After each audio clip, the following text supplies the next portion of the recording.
Nandakumar MLA, പ്രിയപ്പെട്ട ഹരിദാസ്, വേണു, കൃഷ്ണകുട്ടി മാഷ്, വേദിയിലുള്ള സമ്മാനാർഹരായ മക്കളെ, പ്രിയപ്പെട്ടവരെ,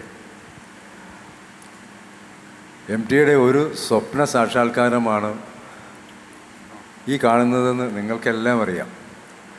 ആ സാക്ഷാത്കാരത്തിന് ഒരുപാട് പേർ സഹായിച്ചതിനെക്കുറിച്ചൊക്കെയാണ് നന്ദകുമാർ വിശദമായിട്ട് പറഞ്ഞത്. തികച്ചും മതേതരമായ നിലപാടുകളിൽ നിന്നുകൊണ്ട് നമ്മുടെ ഭാഷയുടെ പുരോഗതിക്ക് വേണ്ടി, പുതിയ എഴുത്തുകാരുടെ പുരോഗതിക്ക് വേണ്ടി പ്രവർത്തിക്കുക എന്നുള്ളതാണ് ആത്യന്തികമായി, നമ്മുടെ സംസ്കാരത്തിൻ്റെ പുരോഗതിക്ക് വേണ്ടി പ്രവർത്തിക്കുക എന്നുള്ളതാണ് തുഞ്ചൻ പറമ്പിൻ്റെ ഈ ട്രസ്റ്റിൻ്റെയും നമ്മുടെ എല്ലാവരുടെയും ആത്യന്തികമായ കടമ. അത് MT ഒരു വിഷണറി ആയിരുന്നു, അദ്ദേഹത്തിൻ്റെ ദർശനം. ആ ദർശനത്തെ നല്ലപോലെ മനസ്സിലാക്കിക്കൊണ്ട്, ആവുന്നത്ര മനസ്സിലാക്കിക്കൊണ്ട് അത് സാക്ഷാത്കരിക്കാൻ, തുടർന്നും വിജയകരമായി സാക്ഷാത്കരിക്കാൻ ബാധ്യസ്ഥരാണ് നമ്മളെല്ലാവരും. തുഞ്ചൻ ട്രസ്റ്റ് അംഗങ്ങളും എൻ്റെ മുമ്പിലിരിക്കുന്ന പ്രിയപ്പെട്ട എല്ലാവരും അതിൽ പങ്കാളികളാവും. ഇപ്പോൾ ഈ കഴിഞ്ഞ ദിവസങ്ങളിൽ 5 ദിവസം വിചാരിച്ചതിനും വിജയകരമായി തന്നെയാണ് നടന്നിരിക്കുന്നത്. ജീവിതത്തിൻ്റെ വിവിധ തുറകളിലുള്ള ആളുകൾ അവർക്ക് MTയെക്കുറിച്ച് ഓർക്കാനുള്ളതും പറയാനുള്ളതുമെല്ലാം ഈ വേദിയിൽ അവതരിപ്പിച്ചു.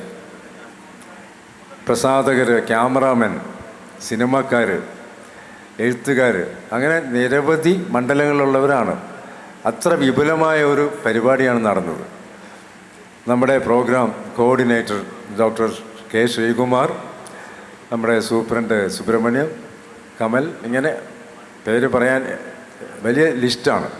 അവരെല്ലാവരും ആത്മാർപ്പണത്തോടെ പ്രവർത്തിച്ചതിൻ്റെ ഫലമായിട്ടാണ് നമ്മുടെ ഈ തുഞ്ചൻ ഉത്സവം വിജയകരമായി തന്നെ നടന്നത്.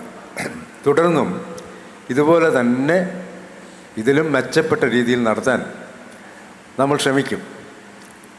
പ്രത്യേകിച്ചും ഇപ്പോൾ നമ്മുടെ കേരള അന്തരീക്ഷം നമുക്കറിയാം, 100% സാക്ഷരതയും അതുപോലെ തന്നെ അഭ്യസ്ത വിദ്യരുടെ എണ്ണവും, മധ്യവർഗം മാത്രം വലുതായിരിക്കുന്ന ഒരു സമൂഹം, വാളയാർ മുതൽ പാറശാല വരെ നീണ്ടു കിടക്കുന്ന ഒരു നഗരം ആണ് കേരളം. മധ്യവർഗ സ്വഭാവമാണ് അതിൻ്റെ പൊതു സ്വഭാവം. അങ്ങനെയുള്ള കേരളത്തിൽ ഒരുപാട് സാംസ്കാരിക പ്രവർത്തനങ്ങൾ, സാംസ്കാരിക സംഘടനകൾ നടത്തിക്കൊണ്ടിരിക്കുന്നുണ്ട്. ഇതുപോലെ നമ്മുടെ തുഞ്ചൻ ഉത്സവം പോലെ ഇതിന് സമാനമായിട്ടല്ലെങ്കിലും പലതരത്തിൽ നടന്നുകൊണ്ടിരിക്കുന്നുണ്ട്. നിരവധി സാഹിത്യോത്സവങ്ങൾ നടക്കുന്നുണ്ട്. എനിക്കറിയാം, MT സാഹിത്യ അക്കാദമിയുടെ പ്രസിഡൻ്റായി വന്നപ്പോൾ അതിൻ്റെ ഭരണസമിതിയിലേക്ക് എന്നെ കൊണ്ടുവന്നത് MTയാണ്. അന്ന് ഈ കേരളത്തിൽ ഒരു സാഹിത്യോത്സവവും നടന്നിട്ടില്ല. അന്ന് കേരള സാഹിത്യ അക്കാദമിയിൽ MT ഇന്ത്യയിലെ വിവിധ ഭാഷകളിലെ എഴുത്തുകാരെ വിളിച്ചു വരുത്തി. ആ എഴുത്തുകാർക്ക് സാമാന്യ ജനങ്ങളുമായിട്ട് സംവദിക്കാനുള്ള അവസരമുണ്ടാക്കി. യാദൃശ്ചികമായി ഞാനായിരുന്നു അതിൻ്റെ മോഡറേറ്റർ. കോവിലൻ ഉണ്ടായിരുന്നു, CV ശ്രീരാമൻ ഉണ്ടായിരുന്നു. അത് ഒരു വലിയ സാഹിത്യോത്സവമായിരുന്നത്. ഇപ്പം നമുക്കറിയാം, ഓരോ ജില്ലയിലും പഞ്ചായത്തിലും സാഹിത്യോത്സവങ്ങളുണ്ട്, പത്രങ്ങൾ സാഹിത്യോത്സവം നടത്തുന്നുണ്ട്. നല്ല കാര്യമാണ്. ഇങ്ങനെയൊക്കെ നടക്കുന്ന കേരളമാണ് ദിനം പ്രതി അതിഭീകരമായ ക്രിമിനൽ വാർത്തകൾ വായിച്ചുകൊണ്ടിരിക്കുന്നത്. കാലത്ത് പത്രം നോക്കാൻ നമുക്ക് പേടിയാവുന്ന വിധമാണ് കാര്യങ്ങൾ പോയിക്കൊണ്ടിരിക്കുന്നത്. നമ്മുടെ യുവജനങ്ങൾ എന്തുകൊണ്ടാണ് ഇങ്ങനെ മാറുന്നതെന്നുള്ളത് നമ്മുടെ സാമൂഹ്യ ശാസ്ത്രജ്ഞർ കാര്യമായി അന്വേഷിക്കേണ്ടത് തന്നെയാണ്. ഈ കഴിഞ്ഞ ദിവസം ഒരു പ്രശസ്ത സിനിമാ സംവിധായകൻ എൻ്റെ അടുക്ക് വന്ന് സംസാരിച്ചപ്പം അദ്ദേഹം പറഞ്ഞത്, കുഗ്രാമങ്ങളിലെ കുട്ടികൾ വരെ കൊറിയൻ സിനിമയാണ് കാണുന്നതെന്നാണ്. മനസ്സിലാവാത്തൊരു കാര്യമാണ്. കൊറിയൻ സിനിമ കാണും. പിന്നെ യൂട്യൂബ്, ഫേസ്ബുക്ക്, ഇൻസ്റ്റഗ്രാം, അവർക്ക് ആക്സസ് ഇല്ലാത്ത യാതൊന്നുമില്ല. ഇതിൽ കൂടെ എല്ലാം ലോക മാലിന്യങ്ങളാണ് അവരുടെ മനസ്സിലേക്ക് അടിയുന്നത്. മാതാപിതാക്കൾ ബാങ്ക് അക്കൗണ്ടുകളിൽ കൂടുതൽ ശ്രദ്ധിക്കുന്നുണ്ടോ എന്ന് വരെ സംശയം. തങ്ങളുടെ കരിയറിസം എന്ന് പറഞ്ഞാൽ വളരെ ക്രൂരമായ ഒരു സംഗതിയാണ്. എല്ലാവരുടെയും മുതുകത്ത് ചവിട്ടി മുകളിൽ കയറണം എന്ന് പറയുന്നതിൻ്റെ മറ്റൊരു ഇംഗ്ലീഷ് വാക്കാണ് കരിയറിസം. ആ കരിയറിസവും നമ്മുടെ സമൂഹത്തെ ബാധിച്ചിരിക്കുന്നു. കുട്ടികൾ, തമിഴിലൊരു പാട്ടുണ്ട്, നല്ലതൊരു കുടുംബം പർക്കലൈ കഴകം. ഇത് കവി കണ്ണദാസൻ വളരെ വർഷങ്ങൾക്ക് മുമ്പ് എഴുതിയതാണ്. നല്ലതൊരു കുടുംബം പർക്കലെ കഴകം എന്ന് വെച്ചാൽ അതിൻ്റെ അർത്ഥം നല്ലൊരു കുടുംബമാണ് സർവകലാശാല എന്നാണ്. അത് നമുക്ക് നഷ്ടപ്പെട്ടുകൊണ്ടിരിക്കുന്നുണ്ടോ? അതുകൊണ്ടാണോ ഈ കുട്ടികൾ ഇങ്ങനെ ആവുന്നത്? കോവിഡിന് ശേഷം കുട്ടികൾക്ക് മൊബൈൽ ഫോൺ ആക്സസ് വളരെ വർദ്ധിച്ചു. നമ്മൾ തന്നെ അവർക്ക് മൊബൈൽ ഫോൺ കൊടുത്തത് അത് വിദ്യാഭ്യാസ ആവശ്യത്തിന് വേണ്ടിയായിരുന്നു. ഇപ്പോൾ അവരെ റെസ്ട്രിക്റ്റ് ചെയ്യാൻ, അവരെ നിയന്ത്രിക്കാൻ യാതൊരു തരത്തിലും കഴിയുന്നില്ല. മൊബൈൽ ഫോൺ പിടിച്ചു വാങ്ങിച്ചു വെച്ച അധ്യാപകന് നേരെ വധഭീഷണിയാണ് ഒരു നരുന്ത് പയ്യൻ കഴിഞ്ഞ ദിവസം നടത്തിയത്. നമ്മളെല്ലാം അത് വൈറലായി കണ്ട ഒരു ദൃശ്യമാണ്. അപ്പോൾ നമ്മളെ ഭയപ്പെടുത്തുന്ന വിധം ക്രിമിനൽ ആക്ടിവിറ്റീസ്, ക്രിമിനൽ കൃത്യങ്ങൾ കേരളത്തിൽ വർദ്ധിച്ചു വരുന്നുകൊണ്ടിരിക്കുന്നു. ലഹരിയുടെ ഉപയോഗം അതിലേറെ വർദ്ധിക്കുന്നു. ബാറ് തുടങ്ങിയാൽ പോലും ഇത്രയധികം ബഹളം ഉണ്ടാക്കേണ്ടതില്ല. ബാർ ഒന്നുമല്ല ഇതിൻ്റെ മുമ്പിൽ. കണ്ടമാനം കുടിച്ചാൽ എവിടെയെങ്കിലും വീഴും, അത്രേ ഉള്ളൂ. MDMA എന്ന് പറയുന്ന സാധനം അമ്മ പെങ്ങന്മാരെ തിരിച്ചറിയാൻ പാടില്ലാത്ത വിധം കുട്ടികളെ മാറ്റുന്നുണ്ട്. സ്വന്തം അമ്മയുടെ കഴുത്തറുത്ത കുട്ടികളെ നമ്മൾ വായിക്കുന്നുണ്ട്. അപ്പം ഞാനിത് പറയുന്നത് ഇങ്ങനെയൊരു അന്തരീക്ഷമാണ് ഇവിടെ സംജാതമായിക്കൊണ്ടിരിക്കുന്നത് എന്നുള്ളതിനെക്കുറിച്ച് നമ്മളെല്ലാം ജാഗ്രത പുലർത്തേണ്ടതുണ്ട്. മനുഷ്യനെ ഒരുമിപ്പിക്കാൻ, അവന് സ്നേഹം, ദയ, സഹാനുഭൂതി ഇതൊക്കെ ഉണ്ടാക്കാനുള്ള മാർഗം കല തന്നെയാണ്. കലയും സാഹിത്യവുമാണ്. അത്രയും സമന്വയിപ്പിക്കുന്ന മറ്റൊന്നുമില്ല. ഒരു നല്ല പാട്ട് ആസ്വദിക്കുന്ന 10 പേർ, അവർ മുസ്ലിമോ ഹിന്ദുവോ ക്രിസ്ത്യാനിയോ പാഴ്സിയോ എന്തുമാകട്ടെ, അവരല്ലേ മനുഷ്യൻ ആ സമയത്ത് ജാഗ്രതയോടുകൂടി ഉണരും ഒരു നല്ല പാട്ട് ആസ്വദിക്കുമ്പോൾ. അപ്പോൾ കലയും സാഹിത്യവും തന്നെയാണ് ഇതിനെതിരെ പോരാടാൻ നമുക്കുള്ള ഏറ്റവും വലിയ ഉപാധി. അത് നമുക്ക് കഴിയണം. ഒരു ഇംഗ്ലീഷ് ഫിലോസഫറോട്, അദ്ദേഹത്തിൻ്റെ പേര് ഞാൻ മറന്നുപോയി, ഒരാൾ ചോദിച്ചു, what is the meaning of life? ജീവിതത്തിൻ്റെ അർത്ഥം എന്താണ്? ജീവിതത്തിൽ ഒരു തവണയെങ്കിലും നമ്മൾ ഓരോരുത്തരും ഈ ചോദ്യം നമ്മളോട് തന്നെ ചോദിച്ചിട്ടുണ്ടാവും. എന്താണ് അർത്ഥം? അതിനാ ഫിലോസഫർ പറഞ്ഞ മറുപടി, there is no particular meaning for life, but it is an opportunity to make a meaning എന്നാണ്. ഇത് തന്നെയാണ് എൻ്റെ മുമ്പിലിരിക്കുന്ന എല്ലാവരോടും എനിക്ക് പറയാനുള്ളത്. നമ്മുടെ ജീവിതത്തിന് പ്രത്യേക അർത്ഥമൊന്നുമില്ല, പക്ഷേ അർത്ഥമുണ്ടാക്കാനുള്ള ഒരു അവസരമാണ്. ആ അർത്ഥം എങ്ങനെയായിരിക്കണം എന്ന് നമ്മൾ തീരുമാനിച്ചാൽ മതി. വിൽ ബ്രൈസൺ എന്ന് പറഞ്ഞ ഒരാളുടെ ഒരു പുസ്തകമുണ്ട്, short history of nearly everything എന്നാണ് അതിൻ്റെ പേര്. അതിലെ ഒരു വാചകവും ഞാൻ പറയാം. കണ്ടമാനം കൊട്ടേഷൻ പറയാൻ എനിക്ക് പേടിയാണ്. കാരണം ഞാൻ തൃശ്ശൂർ അങ്ങനെ കൊട്ടേഷൻ പറയുന്ന ഒരാളെ ഞാൻ കൊട്ടേഷൻ നായർന്നാണ് വിളിക്കാറ്. അതുകൊണ്ട് എന്നാലും ഇത് പറയുകയാണ്. ഈ കൊട്ടേഷൻ ഇതുള്ളത് ബിൽ ബ്രൈസൺ എന്ന് പറഞ്ഞ ആളുടെ പുസ്തകത്തിലാണ്. This is the only occasion that your molecules are in your order എന്നാണ്. നിങ്ങളുടെ തന്മാത്രകൾ നിങ്ങളുടെ ആകൃതിയിലും രീതിയിലുമുള്ള ഏക അവസരമാണിത്. പുനർജന്മം ഒരിക്കലും തെളിയിക്കപ്പെട്ടിട്ടില്ല, ഇന്ന് വരെ തെളിയിക്കപ്പെട്ടിട്ടില്ല. 2000-ഓളം കേസുകൾ പഠിച്ച മുഖർജി എന്ന് പറഞ്ഞ ശാസ്ത്രജ്ഞൻ്റെ ലേഖനം ഞാൻ വായിച്ചിട്ടുണ്ട്. തെളിയിക്കപ്പെട്ടിട്ടില്ല. തെളിയിക്കാത്തൊരു കാര്യമാണ്. അപ്പോൾ വേറെ ജന്മമില്ല. പക്ഷേ ഈ ജന്മം ചെറുതല്ല, ഇത് അതിമഹത്താണ്. ഇനിയൊരു ജന്മം തരുമോ എന്നൊക്കെ വയലാർ പാടുന്നുണ്ട്. അത് അങ്ങനെയുള്ള ആഗ്രഹ ചിന്തയാണത്. പുനർജന്മം ഉണ്ടാക്കിയത് തന്നെ മനുഷ്യൻ്റെ ആഗ്രഹ ചിന്തയാണ്, വിഷ്ഫുൾ തിങ്കിങ്. ഈ ജീവിതം പോരാ, അത്യാഗ്രഹമാണ്. ആ വാക്കിലും ഞാൻ ഊന്നൽ കൊടുക്കുകയാണ്. നമ്മുടെ സമൂഹം അത്യാർത്തി പിടിക്കുന്നു. വലിയ എഞ്ചിനീയർമാർ, വലിയ ഡോക്ടർമാർ സൈബർ തട്ടിപ്പിനിരയായി കോടിക്കണക്കിന് റുപ്യ നഷ്ടപ്പെട്ടിട്ടുണ്ട്. എൻ്റെ അഭിപ്രായത്തിൽ ഒരു പോലീസ് അന്വേഷിച്ചത് തിരിച്ചു കൊടുക്കരുതെന്നുള്ളതാണ്. അത് പിടിക്കപ്പെടുകയാണെങ്കിൽ പാവപ്പെട്ട മനുഷ്യർക്ക് വീട് വയ്ക്കാൻ കൊടുക്കണം. അത് കാരണം ഈ ക്വിക്ക് മണി എന്നുള്ളത് വൃത്തികെട്ട ഒരു സ്വഭാവമാണ്. അപ്പോൾ അങ്ങനെ പെട്ടെന്ന് പണം ഉണ്ടാക്കണമെന്ന് ഒരുപാട് പണമുള്ളവരാണ് ചിന്തിക്കുന്നത്. ഒരുപാട് പണമുള്ളവർ. ഞാൻ നീട്ടി പറയുന്നില്ല. ഈ കേരളത്തിലെ അന്തരീക്ഷം എങ്ങനെ ആയിക്കൊണ്ടിരിക്കുന്നു എന്നുള്ളത് നമുക്ക് കണ്ണടച്ചിരുട്ടാക്കാൻ പറ്റില്ല എന്നാണ് പറഞ്ഞു. അതിനെ നേരിടാൻ നമ്മൾ ഓരോ വ്യക്തിയും ബാധ്യസ്ഥരാണ്. ഡോസ്റ്റോവസ്കിയുടെ പുസ്തകം ക്രൈം ആൻഡ് പണിഷ്മെൻറ്റിൽ പറയുന്നുണ്ട്, society creates A crime and one criminal commits it എന്നാണ്. സമൂഹമാണ് ഒരു കുറ്റം ഉണ്ടാക്കിക്കൊണ്ടുവരുന്നത്. ഒരു കുറ്റവാളി അത് ചെയ്യുന്നു എന്നുള്ളതേ ഉള്ളൂ. സമൂഹം ഉണ്ടായിക്കൊണ്ടുവരുന്ന ആ കുറ്റമാണ് ഗോവിന്ദസ്വാമി എന്ന് പറഞ്ഞ ഒറ്റക്കയ്യൻ ആ പാവപ്പെട്ട പെൺകുട്ടിയെ വണ്ടിയും തള്ളിയിട്ട് ബലാത്സംഗം ചെയ്ത് കൊന്നത്. സമൂഹം ഉണ്ടായിക്കൊണ്ടിരിക്കണം. നമ്മുടെ ഇവിടുത്തെ സിനിമാക്കാരെ ഇതിൽ പ്രതി ചേർക്കണം എന്നുള്ള അഭിപ്രായക്കാരനാണ് ഞാൻ. അവർ ഇപ്പോൾ ചെയ്തുകൊണ്ടിരിക്കുന്നത് പുതിയ രീതിയിൽ എങ്ങനെ കൊലപാതകം നടത്താം എന്നുള്ളതിനെക്കുറിച്ച് ഗവേഷണമാണ് നമ്മുടെ തിരക്കഥാകൃത്തുക്കൾ ചെയ്തുകൊണ്ടിരിക്കുന്നത്. ഈ കഴിഞ്ഞ ഇടയ്ക്ക് വന്നിട്ടുള്ള സിനിമകൾ കണ്ടാൽ നിങ്ങൾക്കറിയാം. കണ്ടില്ലേ അറിയില്ല, കണ്ടാൽ ഞെട്ടും. മുഴുവൻ കാണാൻ പറ്റില്ല. ഇതിലൊരു ഘടകമാണ്. അപ്പം നമുക്ക് സ്നേഹം, സഹാനുഭൂതി, സഹകരണം, മനുഷ്യത്വം, മാനവികത, ഇത്തരം മനോഹരമായ പദങ്ങൾ, ആ പദങ്ങളുടെ അർത്ഥം നമ്മുടെ കുട്ടികളിലേക്ക് എത്തിക്കണം. അങ്ങനെ എത്തിച്ചാൽ നമുക്ക് ഈ ഭയപ്പാടിൽ നിന്ന് രക്ഷപ്പെടാം. നമ്മുടെ കേരളീയ സമൂഹം ഒരുപാട് കാര്യങ്ങളിൽ ലോകത്തിൽ 1-ാം നമ്പറാണ് നമ്മൾ. അതിനൊപ്പം വേണം നമ്മുടെ സാംസ്കാരിക നിലവാരവും. അത് നമുക്ക് സാധിക്കും എന്നാണ് എൻ്റെ പ്രതീക്ഷ. MT അതിനുവേണ്ടി നിന്ന ഒരാളാണ്. MT ഇരുന്ന കസേരയുടെ അടുത്തിരിക്കാനുള്ള അർഹതയുള്ള ആളല്ല ഞാൻ. MT ഒരു മഹാമേരുവാണ്. ഞാൻ ആ മഹാമേരുവിൻ്റെ താഴെ നിൽക്കുന്ന ഒരു മുക്കൂറ്റിപ്പൂ മാത്രമാണ്. പക്ഷെ മുക്കൂറ്റിപ്പൂവിനും ഒരാഗ്രഹമുണ്ട്, ഒരു പാട്ടുണ്ട്, ഒരു കവിതയുണ്ട്.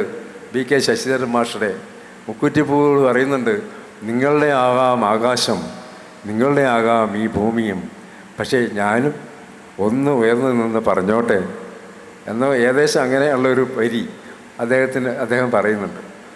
അപ്പോൾ MTയുടെ എൻ്റെ മുമ്പിലുള്ള തുഞ്ചൻ ട്രസ്റ്റ് അംഗങ്ങളുടെ മുമ്പിലുള്ള വലിയ വെളിച്ചം MTയുടെ ആ സാംസ്കാരിക ദർശനമാണ്.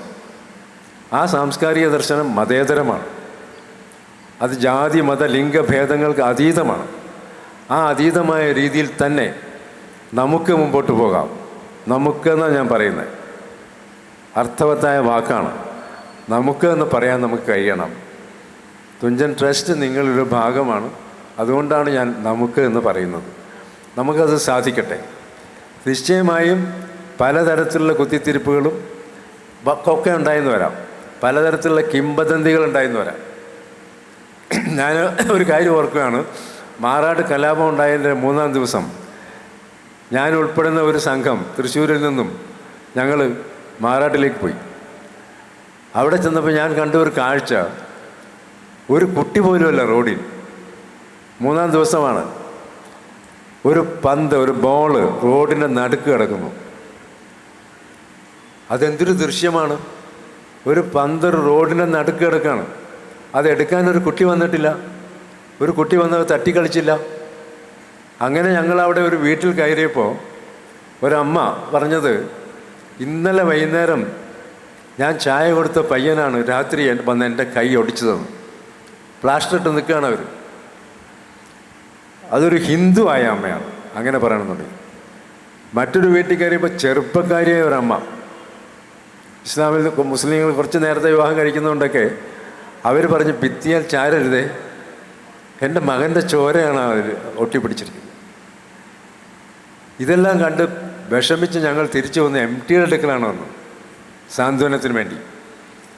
MT സാന്ത്വനമാണ്, കരുണയാണ് MTയോട് ഞങ്ങളിത് പറഞ്ഞപ്പം MT നേരിട്ട് AK ആൻ്റണിയെ വിളിച്ച് ശകാര രൂപത്തിൽ സംസാരിക്കുന്നതിന് സാക്ഷിയാണ് ഞാൻ.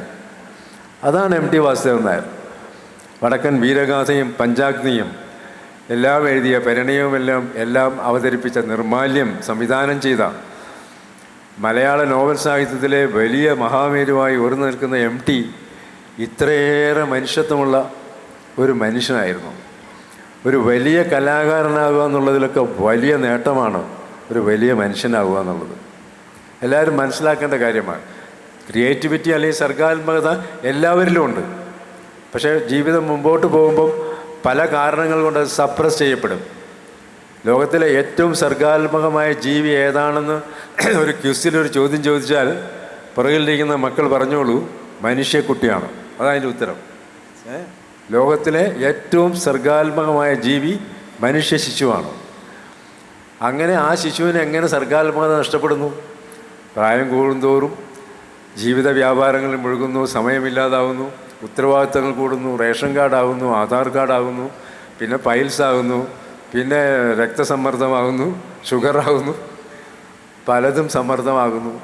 അമ്മമാരും മക്കളെ വളർത്തുന്ന സമ്മർദ്ദം, വീട് നോക്കുന്ന സമ്മർദ്ദം, ഇതെല്ലാം. ഞാൻ എന്നോട് പല സഹോദരിമാരും എന്താ ജോലി എന്ന് ചോദിച്ചപ്പം ജോലിയൊന്നും ഇല്ലയെന്ന് പറയും ഇവിടെ വന്നതിന് ശേഷം. അപ്പോൾ അവരോടൊക്കെ ഞാൻ പറഞ്ഞു, ഏറ്റവും വലിയ ജോലിയാണ് നിങ്ങളീ പറഞ്ഞത്. നിങ്ങൾ ഹോം മേക്കർ എന്ന ഇംഗ്ലീഷ് പറയുക. മലയാളത്തിൽ നമ്മൾ കുടുംബിനി എന്നൊക്കെ പറയും. അതിന് പിന്തിരിപ്പൻ ചില അർത്ഥങ്ങളുണ്ട്. വീടിന് പൊന്മണി വിളക്ക് നീ, തറവാടിന് നിധി നീ കുടുംബിനി എന്ന മലയാള പാട്ടൊക്കെ ഉണ്ട്. ഹോം മേക്കർ എന്നുള്ള മനോഹരമായ വാക്കാണ്. ഹോം മേക്കർ എന്നുള്ളതാണ് ലോകത്തിലെ ഏറ്റവും വലിയ ജോലി. ഒരു ഡിസ്ട്രിക്റ്റ് അഡ്മിനിസ്ട്രേഷനേക്കാളും വലിയ ജോലിയാണ്. അത് ചെയ്യുന്ന സ്ത്രീകൾ, അവരുടെ സർഗാത്മകത, അവർ കാണുന്ന സ്വപ്നങ്ങൾ, അവരെഴുതാൻ ആഗ്രഹിച്ച കവിതകൾ, കഥകൾ ഒരിക്കലും എഴുതപ്പെടുന്നില്ല. അവർക്കൊക്കെ അഭയം കൂടെയാണ് തുഞ്ചൻ പറമ്പ്. തുഞ്ചൻ പറമ്പും നമ്മുടെ തുഞ്ചൻ ഉത്സവവും. അതുകൊണ്ട് തന്നെ ധാരാളമായി അവർ വരുന്നുണ്ട്. ഞാൻ പല സമ്മേളനങ്ങളും കണ്ടിട്ടുണ്ട്. സ്ത്രീകളുടെ എണ്ണം വളരെ കുറവാണ്. തന്നെയല്ല, ഞാൻ സാഹിത്യ അക്കാദമിയിൽ അധ്യക്ഷനായിരുന്നപ്പോൾ എനിക്ക് ധൈര്യപൂർവ്വം പറയാം, സ്ത്രീകളെ മുൻനിരയിൽ ഇരുത്തിയ ഒരു അധ്യക്ഷനാണ് ഞാൻ. എല്ലാ മീറ്റിങ്ങുകളിലും സ്ത്രീകൾക്ക് പിൻനിരയിലാണ് സ്ഥാനം. എല്ലാ പ്രോഗ്രാമുകളും ഒടുവിൽ പ്രസംഗിക്കാൻ വിളിക്കുന്ന സ്ത്രീകളെയാണ്.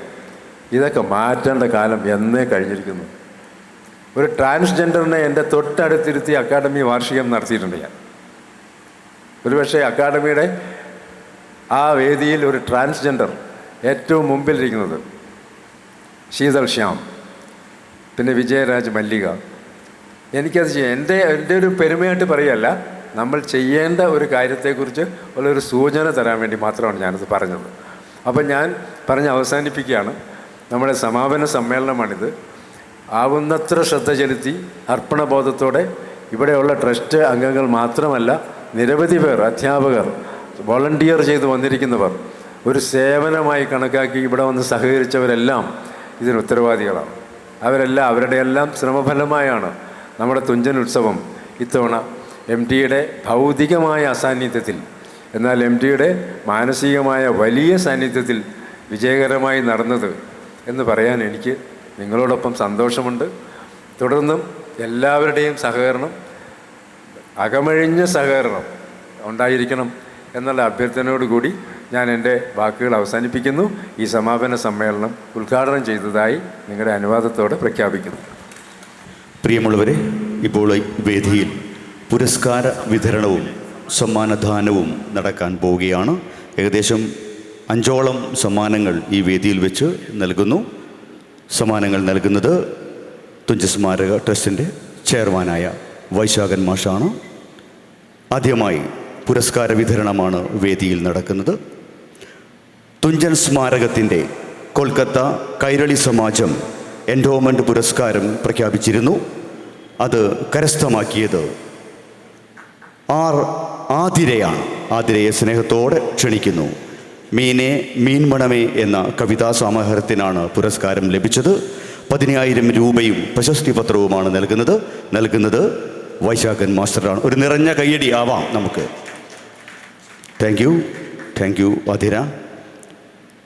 35 വയസ്സ് കഴിയാത്ത എഴുത്തുകാർക്ക് ഏർപ്പെടുത്തിയതാണ് ഈ പുരസ്കാരമെന്ന് സ്നേഹത്തോടെ അറിയിക്കുന്നു.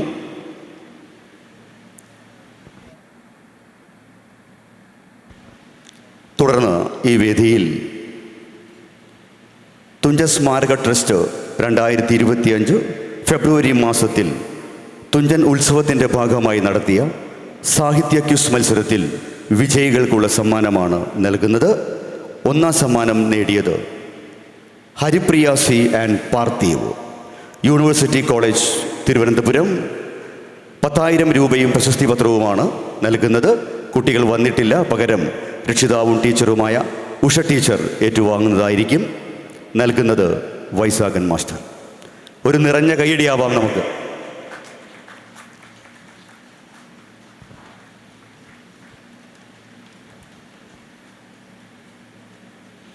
Thank you Usha teacher. സാഹിത്യ ക്യൂസിലെ 2ാം സ്ഥാനം ലഭിച്ചിരിക്കുന്നത് ശ്രീ ശങ്കരാചാര്യ സംസ്കൃത സർവകലാശാല തിരൂർ പ്രാദേശിക കേന്ദ്രത്തിലെ വിദ്യാർത്ഥികൾക്കാണ്. ഷഫീഖ് ആൻഡ് മേഘ, രണ്ടുപേരെയും ക്ഷണിക്കുന്നു. 5000 രൂപയും പ്രശസ്തി പത്രവുമാണ് സമ്മാനം. വൈശാഖൻ മാസ്റ്റർ അവർക്ക് സമ്മാനങ്ങൾ വിതരണം ചെയ്യുന്നു. നിറഞ്ഞ കയ്യടിയാവാം നമുക്ക്.